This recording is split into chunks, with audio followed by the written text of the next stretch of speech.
Tanzania's economy has had a boost after inflation dropped to just over 5%, driven by falls in food and beverages. But the country has spent years battling rising prices, and as CCTV's Dan Ashby reports, it may be a while before the customers feel the benefit. From clothes to transport to food and drink, the cost of living in Tanzania has been going up for a long time. This month there is some good news.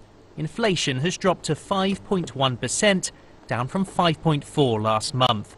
It means prices aren't rising as quickly, a positive sign for the economy. But for customers, 5% is still a big rise. It's funny, recently a friend of mine, we were trying to order food and from a place that we always order fruit from, but this time the prices were more expensive and we were like, oh my goodness. You'll buy a kilo of maybe rice for 2,000.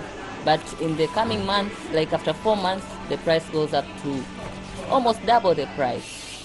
Tanzania's inflation rate was at 20% just 4 years ago, driven up by poor harvests and a rise in world food prices. But lower prices in restaurants and bars are helping to continue to bring it down. For something like alcohol, drinks, I think the price is not increasing, it's the same.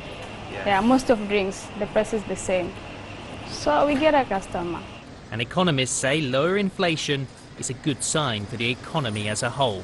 It's a good sign. A lot of it's due to good monetary policy by the government.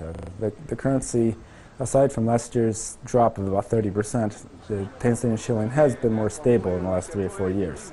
The drop in inflation is still too small to be felt by most customers, but it does show that Tanzania is becoming a cheaper place to do business, and that in turn might help to attract more investment. In short, it's another indication that the Tanzanian economy should have a bright year ahead. Dan Ashby, CCTV in Tanzania.